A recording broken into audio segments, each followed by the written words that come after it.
Hello everyone, and welcome to our first Freethought History Webinar. My name is Daniel. I'm the editor of the Freethinker. I'll be hosting you this evening. On the screen you can see our website and social media links, so if you're not familiar with them, please do check them out. And if you're not aware, the session is being recorded and will go onto our YouTube channel afterwards. This is the first time I'm doing this, so bear with me on the technical aspects and so on. I'm trying to figure out, so I'm going back and forth between my phone and my computer here, but seems to be going okay so far. This is how it'll work. I'll soon hand off to our guest who will give a talk, and then I might ask him a few questions before we open it up to the audience. So to introduce our guest tonight, it's Bill Cooke, a renowned freethought historian and author of various books, including most recently H.G. Wells and the 20th Century, which he shall be talking about tonight. As you can see, he'll be discussing what Wells has to offer us today in the 21st century. So, with that out of the way, I shall be quiet now and hand over to you, Bill. Great, thank you very much. How do I get a full screen, Daniel?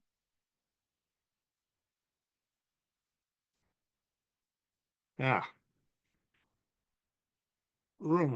Next slide, please. So just welcome to the first Freethought History webinar. It's a very good idea to do these, and it's a good idea, obviously, to do them online. And thank you for being here tonight. I'll try and talk for only about half an hour, a little bit more, to allow time for questions. Next slide, please. This is all in my book, H.G. Wells in the 21st Century. It's a university press, so it's ridiculously expensive. Nobody can afford to buy it unless you're prepared to take out a mortgage. But what you could do, if you like, is ask your local library to get a copy. That would help keep the thing ticking over. Next slide, please. Now, I just want to get a couple of things out of the way first. H.G. Wells has had such a bad posthumous reputation that I just want to deal with these. Wasn't Wells racist? Wasn't he eugenicist? I've just taken one representative quote just to show that these are not the case. I argue them in much greater depth in my book, but these will just have to stand for a refutation of that common prejudice. So Wells said that there are claptrap phrases about backward races and inferior peoples, but they're just excuses by which those who still hope to go at an advantage over their fellow creatures camouflage their own base dreams. Can't get much clearer than that. Was he a eugenicist, as is sometimes asked, sometimes accused? He understood the difference in positive and negative eugenics. He dismisses positive eugenics as a mere speculation of the theorists. And with respect to negative eugenics, he says that we don't think the science of genetics is far enough to allow for the compulsory sterilization of types capable of transmitting evil hereditary traits. So he was clearly against positive eugenics and mostly against negative eugenics. Next slide, please. Was he anti-Semitic? I've written an article about this, and I have this in my book as well. No, he wasn't. As early as 1901, he was saying, whatever men may come into its efficient citizenship, it will let come. White, black, red, or brown, and Jew also will it treat as any other man. Was he a misogynist? No, he wasn't. I declare for the conventional equality of women, that is to say, for the determination to make neither sex nor any sexual characteristic a standard of superiority or inferiority. But the view that a woman as a person is important and necessary, as much to be consulted and entitled to as much freedom and action as a man. He wrote that in 1908. So I've just cleared the decks, hopefully, of those sorts of things so we can try and talk about what he actually has to offer, given that he's not these things as is generally often said to be. Next slide, please. An underappreciated fact about Wells is that he is strongly influenced by Arthur Schopenhauer. This has been something that's been under examined by Wells scholarship. But nobody is mentioned more often or more regularly throughout his career than Schopenhauer. Now, this matters because it gives a particular color to his evolutionary thought, and I'm going to argue, bestows a particular relevance to what Wells has to say to us today in the 21st century. Next slide, please. I'm also arguing that his conception of metaphysics is remarkably contemporary. He wasn't interested in great cloudy systems in the Hegel mold of metaphysics, but he did like the idea of metaphysics in the way that A.W. Moore has written recently, in the general sense of making sense of things. Or as R. Ness says when he speaks of metaphysics as in terms of acquiring a total view. And this was in his book, The Ecology of Wisdom, something very close to Wells's heart, as we will see a bit later on. Next slide, please. So I'm going to break up the thing into three basic areas that I think Wells has something important to offer us in the 21st century. One, Wells understood that humanism is better understood in terms of warm pessimism than vapid optimism. I've just written the manuscripts for a book on the idea of warm pessimism and failing totally to find any interest from publishers at the moment, as you can probably imagine. Next slide, please. Now, I'm just going to take a couple of representative samples of current thought. I'm being highly selective here, but this is where you might disagree or agree with what I'm trying to do. But to take, say, Daniel Kahneman in Thinking Fast and Slow, our comforting conviction that the world makes sense rests on a secure foundation, our almost unlimited ability to ignore our ignorance. And Mercier and Sperber, in their wonderful book, The Enigma of Reason, says reason, we argue, has two main functions: that of producing reasons for justifying oneself, and that of producing arguments to convince others. So as you can see, both of these have a much more pared down conception of reason that is common among the free thought tradition. And I think Wells has a lot to show us here. Next slide, please. Now, this is what Wells wrote in 1906. This was a credo he wrote for his own use. He never intended this to be published. And it was only published many years after his death in this, one of the best biographies of him. So he says, I believe that I possess a mind of limited capacity and an essential, if sometimes only slight, inaccuracy, and that I am thereby debarred from any final knowledge and knowledge of permanent and ultimate things. So more than a century before Kahneman and Hugo Mercier and Dan Sperber were talking about reason as a limited and partial and evolutionary driven mechanism, Wells understood that. Next slide, please. If I was going to ask for one sentence that most summarizes Wells and that should be put on a marble plinth somewhere, this would be it.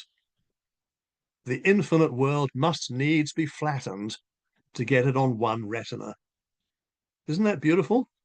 That's a really profound, I think, observation made more than a century ago, and to look toward reinforcing the idea of the fragility of our thinking process and our need for a degree of humility while we undertake that task. Next slide, please.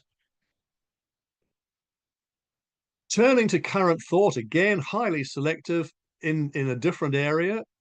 James Lovelock, in his book Revenge of Gaia, says it is much too late for sustainable development. What we need is a sustainable retreat.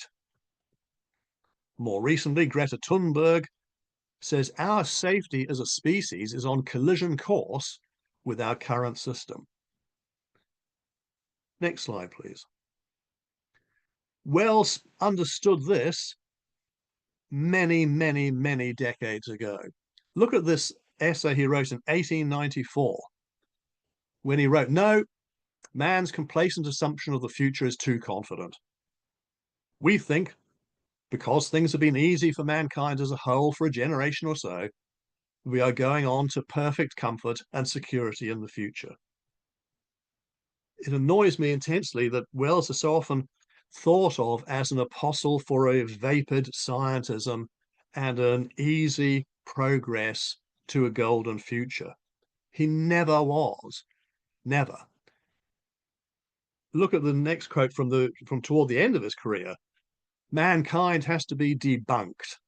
When man realizes his littleness, his greatness can appear, but not before."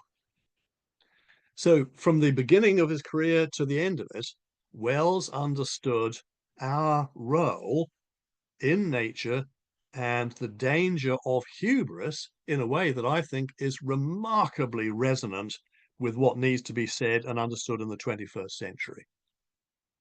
Next slide, please. More of this on this sort of theme, and taking up this notion I'm doing of warm pessimism. The difference in warm pessimism and cold pessimism is cold pessimism just throw your hand up in the air and say, we're doomed, there's nothing that can be done. Optimism says there's no point in worrying, it's all fine. We'll be saved by technology or God or science or the market or whatever our panacea is. The warm pessimist says we are in serious, serious trouble. Things could well go badly wrong. Unless we do something really serious about it now, we will. And this was Wells's attitude. And it's one that I think has a lot to tell us in the 21st century. Now, one of his best known quotations from the Outline of History is this one. "History becomes more and more a race between education and catastrophe." He was right then, he is right today. A year later, in The Salvaging of Civilization, he wrote, "The present system, unless it can develop a better intelligence and a better heart, is manifestly designed to foster fresh wars and to continue wasting what is left of the substance of mankind until absolute social disaster overtakes us all." Tell me how that doesn't work quite well a century on after he's written it. Next slide, please. So the second area where I want to make a claim that Wells has important things to say for the 21st century is, and we alluded to it in the first section, this idea of taking fully into account humanity's place in nature. Next slide, please. Again, I've just taken a couple of examples of current thought. David Attenborough, who's usually quite sort of guardedly optimistic, in his book, A Life on Our Planet, he seems to be much more pessimistic, where he says the catastrophe ahead is what happens when the Earth calls in our overdraft. Beautifully Wellsian statement there. Yuval Noah Harari, very Wellsian thinker.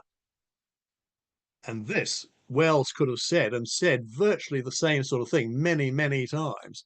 We now have a global ecology, a global economy, and a global science, but we were still stuck with only national politics. We saw an example of that today from the President of the United States. Next slide, please. Now, here is what Wells was saying almost a century ago, and this was in his section, The Ecological Outlook. He's talking about climate here too. "The cardinal function in the problem of the human future is the increase in the speed of change. The change is becoming deliberate. What before was achieved by slow shiftings of balance due to unconscious competition is now being forced on nature at the point of human consciousness." Look at that. There as Wells talking about, in effect, anthropogenic climate change in 1931. And he was telling the general reading public that in his popularizing book, The Science of Life. Next slide, please. in the common sense of War and Peace, it's a longish quote, but it just is so prescient and so timely. It's well worth looking at this. We're not only burning up our coal and our oil and sweating and degrading the workers who are employed for that service, but we are rapidly stripping our planet of its forests, and so turning a wholesome, mitigated rainfall into an alternation of droughts and soil-destroying torrents. We are exterminating hundreds of precious and interesting species that can never be replaced: whales, elephants, penguins, seals, and the like. And we're turning millions of acres of grassland into dusty deserts. All this is ascertainable fact. Unregulated competitive business, because of the new teeth and claws invention and discovery have given it, is doing this. Look at when that was written, 1940. Isn't that incredible? So here was a person 8 decades ago who understood that could be written now, and everybody would think, oh gosh, okay, right. H.G. Wells understood this in 1940. Next slide, please. And then he has a few even shorter, more pithy sort of aspects of this when he says, we are learning biological modesty very reluctantly. That, of course, is absolutely true, and even truer now than it was when Wells wrote it. Next slide, please. And look at this, even earlier in his book, The Research Magnificent, he says mankind is but a kind of skin disease upon the planet. And then in Apropos of Dolores, man is a biological catastrophe. So there is none of the hubristic celebration of humanity and science and progress and technological reason that he is so often accused of being. When he does that, he says, this is what we're going to have to do given these facts about being a biological catastrophe. That's why he's still looking toward speaking positively of science and reason and progress, not because it's easy, but because it's really, really difficult.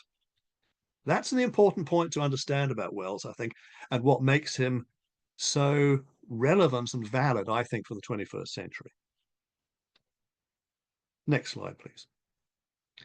All right, turning to the third and the last area where I think Wells has something really important to tell us. He understood the difference between the transcendent and the immanent conceptions of God and the need for a sense of purpose. Free thinkers have been very good at arguing against and showing good reasons why the notion of the transcendent God is unsatisfactory. They've been much less convincing, much less satisfactory in their arguments against the immanent conceptions of God, except for H.G. Wells. Next slide, please. Now,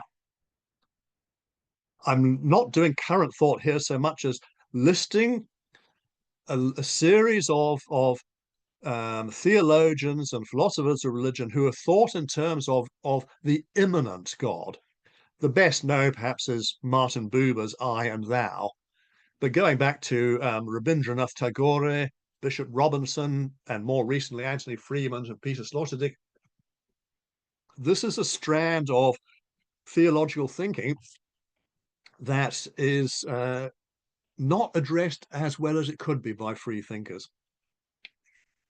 And here's a classic quote from Martin Buber, who talks in this sort of way. When a person who believes himself to be godless gives his whole being to addressing the thou of his life as a thou that cannot be limited by another, he addresses God. So that's that immanent notion of God as the thou within us. Next slide, please. More recently, and from a more overtly secular point of view, Eric Wielenberg, in his wonderful book, Value and Virtue in a Godless Universe, speaks specifically of naturalistic humility, which he says involves a recognition of the tremendous contribution of blind chance to the fates of human beings, and is precisely such a recognition that should lead us to acknowledge an obligation to assist the less fortunate among us. Wells could have written that, and it's very much what Wells had in mind.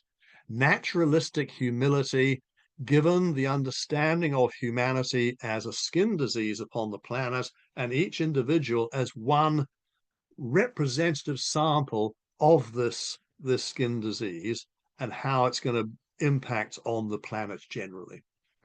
Next slide, please. Now, this was the book, God the Invisible King, where Wells had a little religious wobble, and he was not talking about a transcendent God at all. He was talking about the immanent God.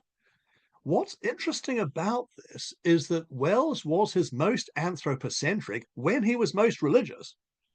This is something that religious critics of Wells fail to understand, and he's accused of hubris and all of that by virtue of being a humanist. That is completely incorrect. Look at this passage out of God the Invisible King. Modern religion has no revelation and no founder. It is the privilege and possession of no coterie of disciples or exponents. It is a process of truth guided by the divinity of man. So the anthropocentrism there is clear. Moving forward with a clear conscience and a heart open to reason, something approaching divinity can be reached. And if we want to call that God, then we're welcome to do so. That was his argument in God the Invisible King. Next slide, please. Now, he was always sort of tearing himself apart on this matter because he was at his most egocentric and anthropocentric during his religious phase.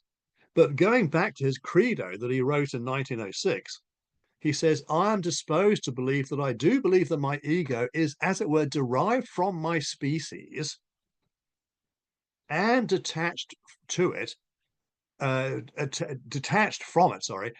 to the end that I may experience and add to the increasing thought and acquisitions of the species. So the point of having an ego is simply to be able to have a distinct personality that can make some ongoing contribution to the thought and acquisitions of the species. Now, he then, in his religious wobble, attached the idea of the immanent notion of God, that all those other people, Tagore, Buber, Robinson, Freeman, and Sloterdijk, all walking in Wells's shadow. None of them acknowledge him, of course, but they're all following what Wells said in God the Invisible King. Next slide, please. Now, once we get toward the later part of his career, this was his PhD, and this was not an honorary doctorate. This was an actual proper doctorate that Wells wrote for during the Second World War. And there he wrote, we are a collection of mutually replaceable individual systems held together in a common habitation. So what you can see he's doing here is, within a more secular context, is trying to revive that idea of a sense of purpose, something larger than oneself, but without all the immanent God stuff that so reduced and trivialized it in many ways, and certainly made it more anthropocentric. Next slide, please. By the time he got to 1926 and was writing The World of William Clissold, he had well and truly got rid of his theistic wobble and was back to being, as he said, back to the sturdy atheism of my youth.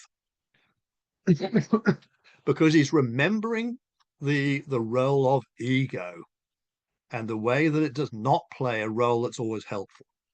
Here he says, man is and will remain incurably egotist. Even religion has exaggerated rather than suppressed the egotist by its horrible lure of egotistic immortality. The devotee, prostrate with adoration in his cell, wants to make his service to the Lord exceptional and distinctive. Lord, he prays, remember me. And that's the problem with the immanent idea of God. I'm not arguing that the immanent idea of God is any more sound than the transcendental one. I don't believe it is. But Wells went into that part for a while and then came out the other end of it, even more anxious and careful to to eliminate anthropocentric egotism in what he was trying to do. Next slide, please. Another point about Wells that's not appreciated is the very high opinion he had of Buddhism. Now, this is another thing, of course, that he has in common with Schopenhauer, who was the first philosopher, the first Western philosopher to take Eastern thought seriously and to be very widely read within it.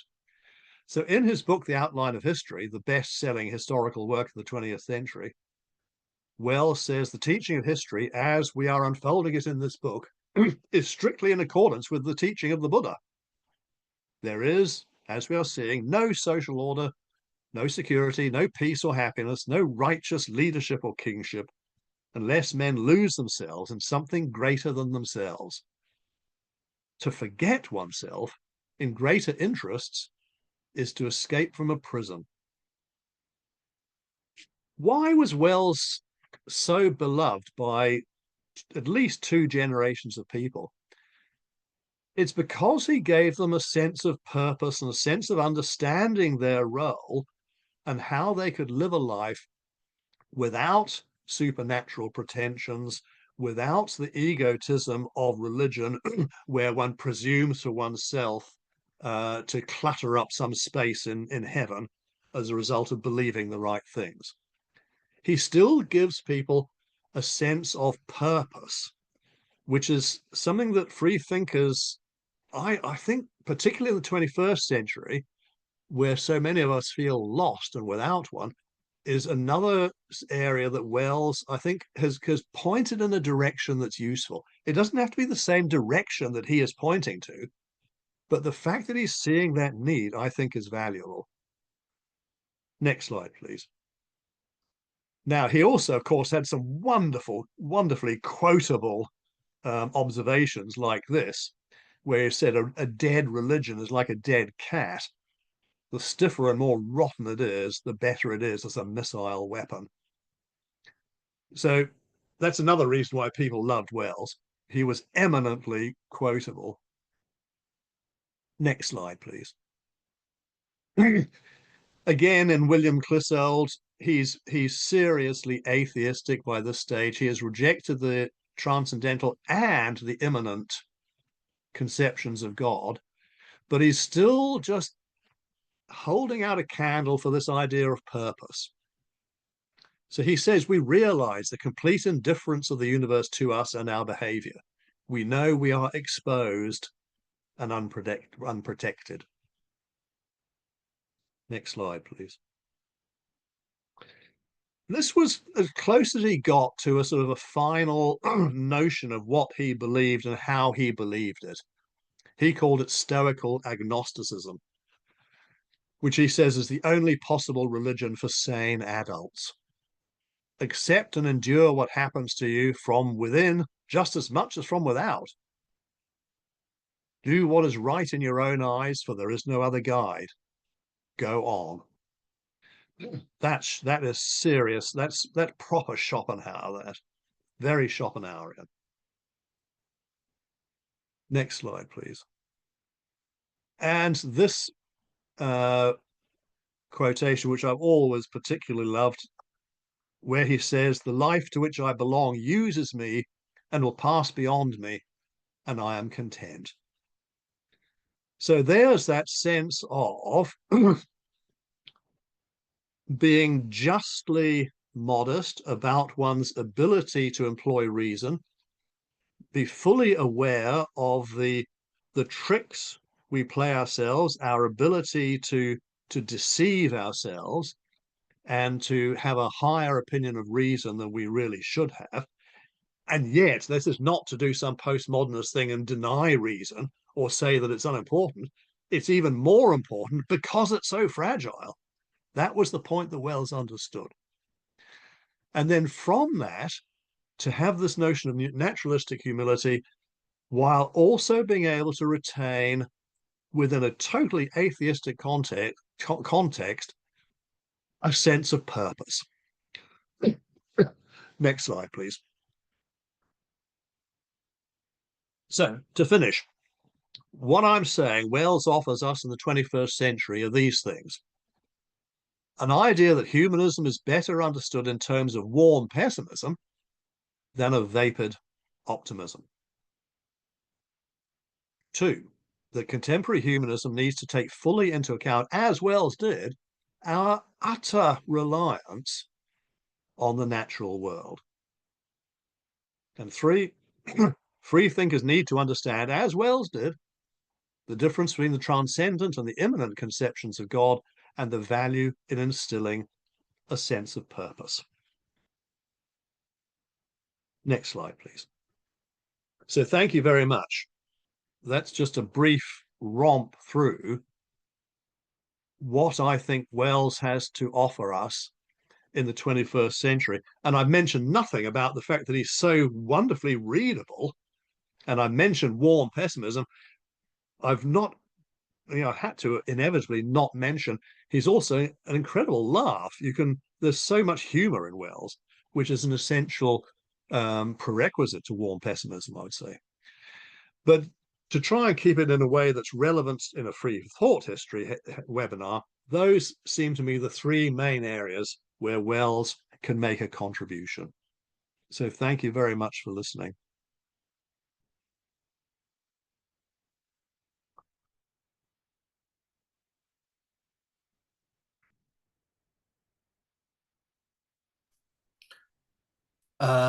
Hello, I'm back. Well, thanks very much, Bill. That was very interesting. I will just ask a couple of my own questions before we open out to the audience. So I wanted to go back actually to the beginning where you listed Wells's alleged sins. More broadly, how do you go about judging historical figures who might seem quote unquote problematic today? How do you deal with that as a historian? And if Wells actually was guilty of those things, do you think he'd still have something to offer? Could you still put that to one side and appreciate the other aspects of his work? Yeah, well, I go into some depth trying to rescue Wells from all these wretched accusations. It's not that they're all completely untrue.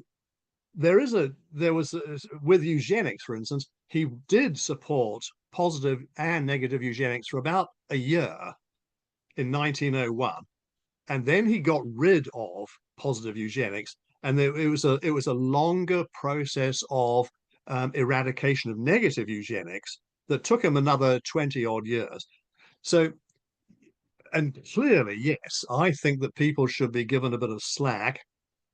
The tendency within our new Puritanism that we have now of wanting people to be utterly perfect by 21st century standards 100 years ago or more is unhistorical, or is ahistorical and unreasonable and very, very judgmental. So, and yet it's ubiquitous. So he has to be defended from them, but also some slack has to be cut and to understand the context. So there was a move in Woking in Surrey to get the statue of Wells removed because he supported eugenics. So does somebody who supports eugenics for about a year and then spends the next 30 years retreating from that position until he is in a position of complete opposition to eugenics, where's the sweet spot? So the Puritans want to take the worst spot that they find and judge him by that. That's completely unreasonable. Hmm. But yeah, we do need to defend them from charges like that, and we can see value in people who will transgress in some way according to our standards. We just have to have an open mind and an understanding that the day will come when we will be judged in this way too. Because in 100 years' time, people will be looking at us and say, look at what those people did with respect to the climate. The word hasn't been invented yet for climate, for people who sit and enjoy their prosperity while the planet burns. There'll be a word for it, and we'll all be accused of it. He reminds me a bit of Orwell, who I know they met, and I know they had some disagreements, but Orwell was another figure who educated himself slowly out of certain prejudices and ideas over the course of his life and career. I Yes. think that's something to be admired. Yes, and of course, Orwell owed a very considerable debt to Wells, both as a writer and as a thinker. Hmm. Yeah, I also just wanted to talk a little bit about you mentioned instilling a sense of purpose without the supernatural. Um, there's this phenomenon today which gets my goat, which is called the new theism. People like Jordan Peterson, Ayaan Hirsi Ali now, um, Tom Holland, the historian, Yeah. who say that Christianity is, regardless of whether it's true or not, is the central ingredient of Western civ, and B, necessary as a bulwark against such enemies as Islam or wokeism or China or whatever it happens to be. And it seems that they are trying to appeal to that sense of trying to instill a sense of purpose in a way in which I assume most people here would disagree with. But I wonder what Wells would make of those sorts of arguments. Well, for a time, he would have agreed with aspects of it. He never, obviously, subscribed to the tenets of Christianity, but he understood and admired what they were trying to do in terms of instilling a sense of purpose. But what he eventually realized in the way that these current people that you've mentioned have not yet is that there's something wrong or something essentially hollow about instilling a sense of purpose around, as well said, a dead cat. So if the propositions of that religion are untenable and cannot be defended successfully or coherently, the sense of purpose going to emanate from that is going to be hollow. So what Wells was trying to do was to replace that with a sense of purpose around one's evolutionary position as a member of a species, and to have a more, in a way that evolutionary psychologists like, say, Robert Wright would talk about, in terms of being a member of a species and to make some contribution as a member of the species and not expect any larger dividend, whether through the front door as transcendental religious people will do, or through the back door as the immanent God people will be wanting us to accept. Yeah. I'll just ask one quick final question, and it's going back to basics, I suppose. How did your interest in Wells start? And because you clearly admire him enormously and want to champion him and defend him, so how did that start? And what negative aspects of his thought don't you like, if any? What criticisms do you have? Um, he's least attractive, I think, when he's most famous. So at the turn of the century, there's a couple of passages in Anticipations that have got him into all sorts of trouble. So he, at that point, he was more egotistical than he wanted to be, and he understood that as a problem. So early on, in about the turn of the century, he's at his, I think, least attractive, because he's the most vulnerable to the the temptations of self-aggrandizement and racial and eugenic thinking, which he then had to spend a long time to unpick. what got me into Wells was doing my PhD. Basically, I was writing a PhD on the history of the rationalist movement in New Zealand, and I just kept on. Wells just turned up all the time, and the library at the Rationalist House in Auckland in New Zealand, which is one of the unsaid treasures of Freethought book collections, had a very good collection of Wells. And then once you start reading him, you're hooked because he's just such a wonderful writer. Yeah, well, I think that's a good moment to open it out to the audience. So if anyone wants to ask any questions or make any comments, I think you can use the little raised hand button, and I shall unmute you and you can put your questions. Or maybe if you can't do that, if you can wave physically and I'll try and catch you. Okay, we've got a couple. Shankar Mao. Hi, Bill. Thanks for the talk.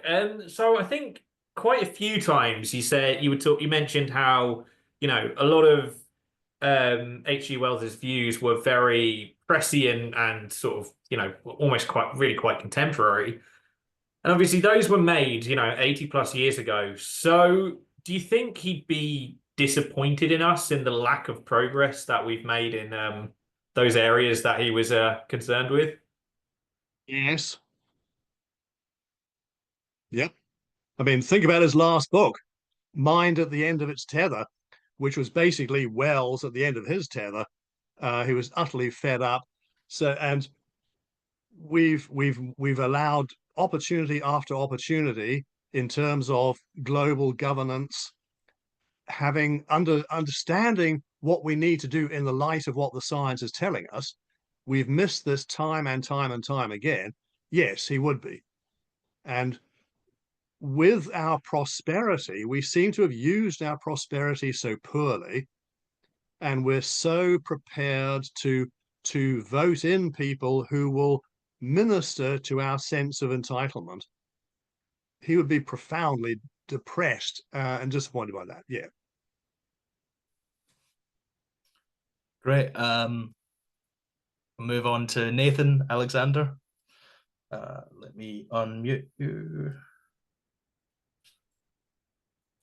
Hello. Thanks, Bill, for the interesting talk. I just wanted to ask. I see like he was a member of the Fabian Society, and I wanted to ask about socialism and how big of a role that played in his worldview, like whether it was kind of central to his worldview or just sort of one aspect of his thought.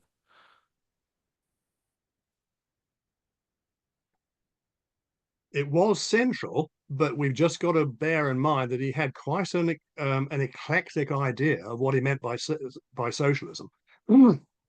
His socialism was essentially religious in a way.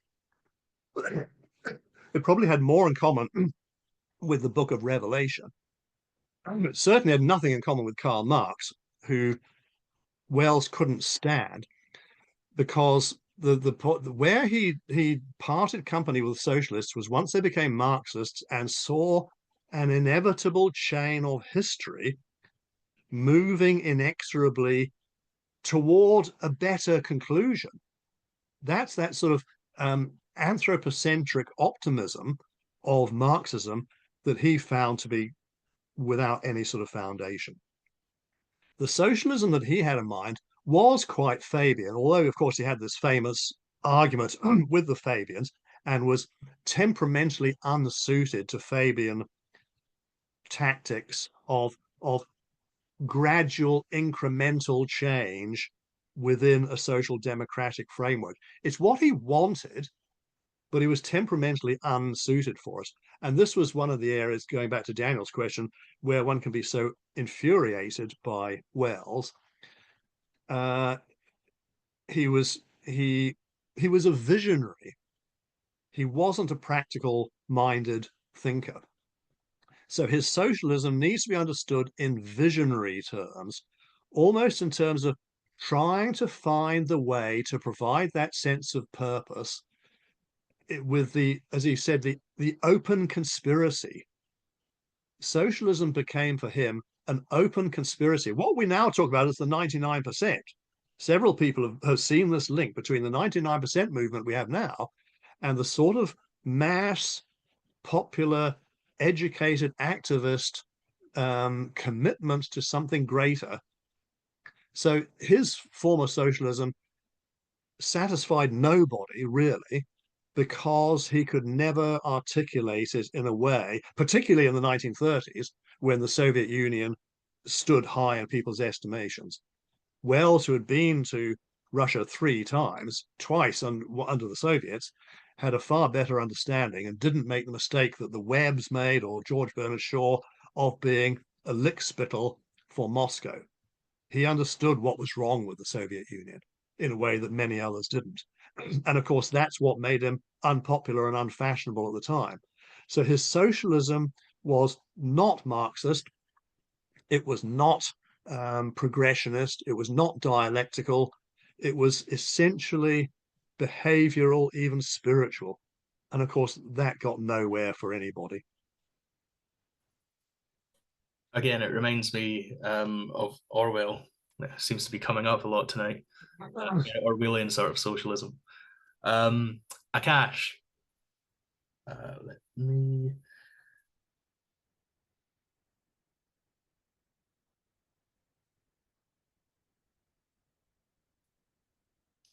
We can't hear you. You're unmuted, but you.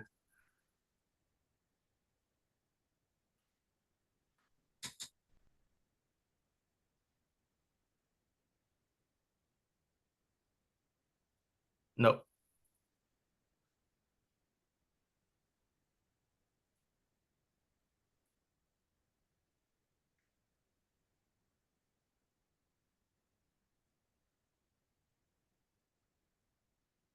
You can try and type something into the chat box if you like.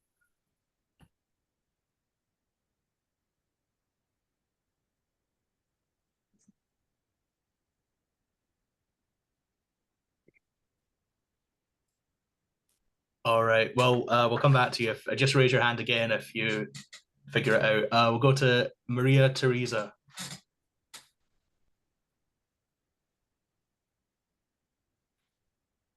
Can you hear me?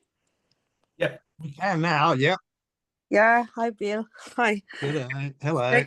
Thank you very much. It was very interesting. And I was wondering, of course, about the typical Wellsian skepticism about essentially about everything. So what do you think would be his attitude today in the face of these our global challenges, and above all, I'm thinking about the connection that the right connection that you made between politics and also power, because we know that today, of course, politics is empowering through the use of social media and so the use of mass communication.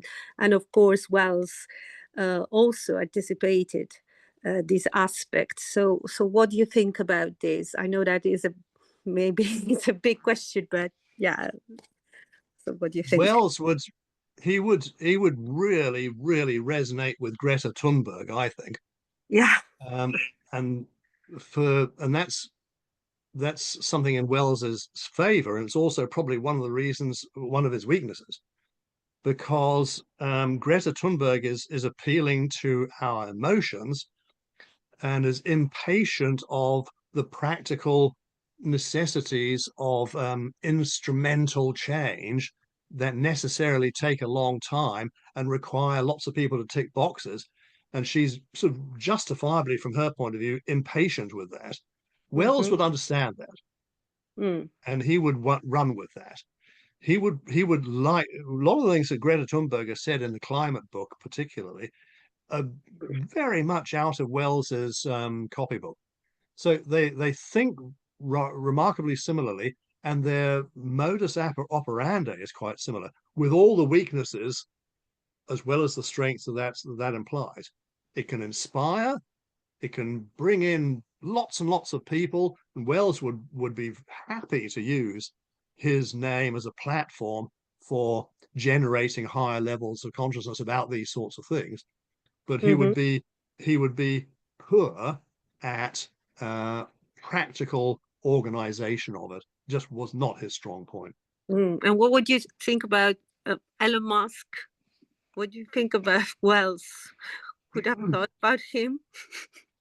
I'm trying to think of a word that doesn't involve an expletive. Wells actually quite liked entrepreneurs. Yeah. And one of the things he talked about when he criticized socialism, he talked about the competent receiver. There's no point in transferring the industries and of the country to receivers who are not competent to manage it. He quite liked the idea of entrepreneurs as competent receivers, but who do so in the public's interest. Yeah. Now, of course, I think few people are going to say that Elon Musk is operating in the public's interest at the moment. Maybe Mrs. Musk might, if there is one. So he would disapprove of the self-aggrandizement, the short-sightedness that critics of Elon Musk would see as behind his behavior. But he wouldn't necessarily oppose the idea of entrepreneurs having a lot to say about things on the ground of competence. Thank you. Thank you. All right, we'll come back to Akash then. Hi, can you hear me now? Yeah, I can hear you now. Great. Okay, sorry, my earphones weren't working. So I just had one or two like clarifying questions about warm pessimism and cold pessimism. If I'm understanding you correctly, warm pessimism is about a kind of constructive way of looking at things without being utopian. Am I right? Yeah. Yeah. And in terms of Wells is kind of that when you mentioned vapid optimism, is the distinction between optimism and utopianism, right? Or is that like a distinction without a difference? Because I know Leibniz famously termed it as the best of all possible worlds. Is there a distinction in your view, or? There are distinctions, yes. Where Leibniz is, and Schopenhauer called him the first optimist, probably rightly. So, as you know, yes, Leibniz looks as this as the best of all possible worlds, and it has to be, in his view, because if God has created the world, and if you're going to take that idea seriously, then it can't be anything but the best possible world. Now, Augustine was able. Sorry? It's all done for it's all part of a divine plan or something. That's right. As Leibniz said, you know, all the hairs on your head are counted by God because he's got the whole plan. It's all well sorted out and it's all moving in the right direction. If we find some aspect of the direction poor, that's our problem, not God's. So that's the sort of problem with optimism, and utopianism is a variation of optimistic thinking. Now, yes, Wells wrote at least 2 utopias, but he set them in different planets, in different dimensions, and where the humans were involved in both his utopias, they were very flawed, foolish creatures who didn't understand what was being done, who subverted it or rebelled against it or walked away in unconscious ignorance. So his utopias were never thought to be something that we could aspire to, given the poor and provisional nature of our reasoning and our tendency for self-aggrandizement and short-term thinking. So he was a kind of pragmatist in terms of his warm pessimism. Yes, and he was very much a pragmatist with a capital P too, because he was a great fan of William James, and William James was a great fan of Wells. William James said that's the first and last things. Wells is most of obviously philosophical work from 1908. William James had a very high opinion of it. I can't remember the exact words he used, but he rated Wells as a thinker. And Wells did have an article published in Mind, the most reputable philosophical journal in England. I don't know of any other novelist who has had an article published in Mind. So Wells is a very substantial thinker. He's not given credit for that, and he never used that in a way that one would have wished in some ways, because he wasn't that sort of person. He was just naturally promiscuously clever and did all these things at the spur of the moment.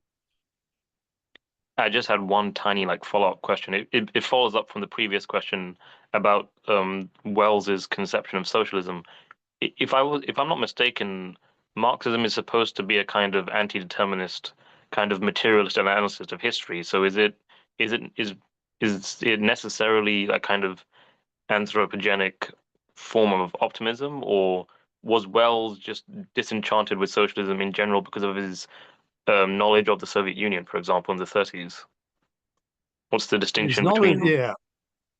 His knowledge of the Soviet Union did not help, but he had him in one book, The Brothers. He spoke about Herbert Spencer, the 19th century English liberal who looked at a cosmic progress toward a free enterprise utopia.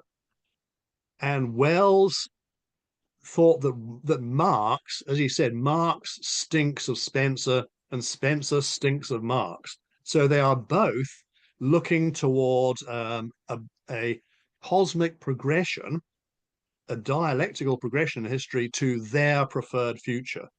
And this was the point that always Wells was critical of. It's very presumptuous in Wells's view that we impose some plan of the future, or some supposition that the future is going to go the way we want it to. It's not going to happen like that. The only way any future is going to happen is we're going to have to work damned hard in the face of obstacles. He was a meliorist. He wasn't a progressionist. He was a meliorist, Wells, to his credit. So would that mean that if he had the fullness of time, he might have become, I don't know, I guess, more amenable to, Francis Fukuyama's theory of the end of history as a kind of capitalist realism? Then would he have become disenchanted with the socialist conception in its entirety in the fullness of time? Oh, he certainly was disenchanted with state socialism, yes. But he would have had problems with Fukuyama as well, in that Fukuyama also was just saying, right, well, now we've won. Our system has, by the virtue of the destruction of communism, our system is now worldwide, and the future is, there is no future because we've won. History doesn't happen anymore. So Wells would disagree with that in exactly the same way, for exactly the same sort of reason. It's still involves an element of presumption about how things are going, and that things are going in our favor according to the way we want it to go. So he wouldn't be a kind of definitive about anything, except that, as far as we could tell, there's no conspicuous socialist alternative, and we're just kind of buggering on in the moment, I guess. Yeah, it's just one damn thing after the other. And if we're going to get this right, we at least need to take science seriously. We need to listen to ourselves when we're being the most sort of warm-hearted and altruistic, and the least driven by ego. Then we might get something. We might make some progress. But yeah, nothing was certain. Shall I just jump in here as we are approaching the hour? I think that was really great. So thanks, Bob. Sorry, I'm looking at Bob Forder on the on the screen there. Thanks, Bill. And I'm sure everyone would clap for you virtually. Thank you for coming tonight, and I hope that was interesting for you. Just before we finish up, I'll do a little plug for the Freethinker magazine, which Wells read as a youth, incidentally. He did. So you can just go to our website, freethinker.co.uk, check out our articles, our historical archive of issues going back to 1881, and perhaps even give us a donation, as we are a small independent magazine. It would go a long way. So Thank you very much, everyone. And thank you, Bill. Thank you very much. Cheers.